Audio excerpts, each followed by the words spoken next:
Bien sûr, de crypto, les infos crypto pour ceux qui n'ont pas le temps. Le scénario piège ultra bullish. On va parler de ça ce soir, les gars, puisqu'il se passe pas mal de choses. On a un joli pump de BTC qui est au 29 777 $. Il a pris 2,5%. Ethereum un peu plus à la traîne qui prend un petit 2%. BNB 1,7%. XRP qui rebondit beaucoup plus fort. 4,3%. Pareil pour ADA 4,8%. Missile Sol qui pousse un joli 6%. Shiba qui est chaud comme la braise qui pousse 7,2%. Bref, c'est très très vert. C'est très très beau. Sur ce rebond, il faut absolument qu'on en parle. Je vous le partageais sur Twitter. Les 0,382 sont vraiment extrêmement bien défendus.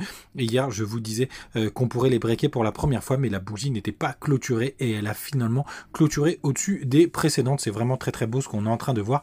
C'est défendu vraiment à corps et à cri par pas mal de monde.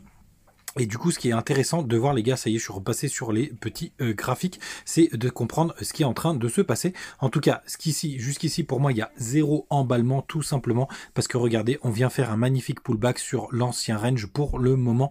Moi, vraiment, pour que je repasse boule, les gars, il faudra absolument qu'on vienne breaker quasiment les 32 000 $ pour l'instant. Pour moi, c'est un énorme range, c'est même pour le coup un énorme piège. Vous le voyez bien ici pour l'instant. Il faudra vraiment venir breaker dans un premier temps déjà les 30 000 $, sinon ça peut être tout simplement un joli pullback pour repartir à la cave. En tout cas, forcé de constater quand même qu'on a un joli W sur le RSI. Ça, pour le coup, c'est assez boule. Et surtout, ce que je vais vous montrer, ça c'est assez impressionnant. On a les open interest qui ont complètement explosé. Regardez, la courbe est remontée très très fort et on a eu beaucoup de shorters qui sont rentrés sur ce mouvement. Ça veut dire pour le coup qu'ils sont complètement à contre-tendance. On est presque repassé à la parité. On va voir ce que ça va donner, mais pour moi, on arrive vraiment sur des grosses zones de résistance. Ça a même acheté assez fortement sur le spot. Ça fait longtemps qu'on n'avait pas eu un tel engouement.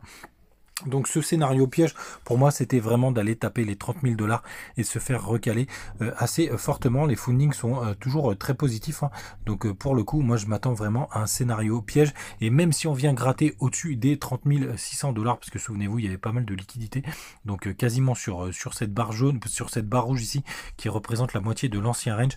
Pour le coup, j'y crois pas trop. C'est intéressant aussi de voir les bougies weekly, puisque pour l'instant on a une jolie bougie d'avalement. Et souvenez-vous, je vous disais quand même que c'était arrivé qu'une seule fois qu'on ait 3 bougies rouges. Alors est-ce que ce sera exactement le même scénario qu'ici, c'est-à-dire avec vraiment un vrai break? Bon, pourquoi pas, on irait chercher les 36 000 $. J'y crois pas trop, les gars, même si évidemment c'est possible. Je vois plus un scénario qu'on avait juste ici, vous voyez. D'ailleurs, il y avait aussi 3 bougies rouges, j'avais pas vu juste là. Et donc avoir un joli retour là. Et pour descendre un peu plus bas, j'ai toujours cette target, les gars, entre les 0,5 de Fibo qui sont vers les 28 200 $ et les 0,618 de Fibo aux 27 400 $. Ça reste ma target principale, même si on fait une semaine dans le vert. Pour le coup, la seule chose qui pourrait nous voir booster les choses pour moi, c'est aux alentours du 14 août avec des validations d'ETF. Aussi, surveillez bien XRP qui est dans la même configuration que BTC, sauf que lui, il n'est pas venu faire le pullback sur son précédent range qui est au 0,68. Donc il y a un peu de jus du côté d'XRP si jamais on a un rebond. Ce que je voulais vous montrer aussi, c'est qu'on a quand même eu un croisement MACD en daily. Ça faisait un moment qu'on n'avait pas eu ça. Hop, il est où mon petit MACD? Il est juste là. Il est juste là, si j'arrive à le sélectionner. Hop. Faut bien dézoomer, regardez, il est juste là. Et encore, faudra vérifier. Hop, c'est sur la bougie du jour. Donc attention à la clôture de la bougie du jour pour bien vérifier qu'on ait bien ce croisement MACD qui est un signal plutôt bullish. Mais pour l'instant, les gars, je pense qu'on est sur une grosse zone de résistance.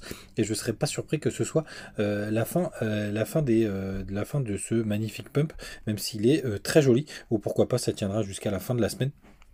Mais en tout cas, ce serait, si jamais ça tient, les gars, si c'est 0,382, ça tient, ce serait très piégeux, puisqu'il y a pas mal de monde qui aurait attendu le retracement. Il est vrai, ce serait un magnifique piège, même si j'y crois pas trop. Vous les gars, vous savez tout. N'hésitez pas à aller profiter les bonus sur BingX, je vous l'ai mis sur Twitter, il est aussi sur le Telegram, où on partage toutes les news, toutes les infos, et on s'amuse beaucoup, les gars. Je vous souhaite une très très bonne soirée. J'espère vraiment que vous profitez de votre été. Ciao.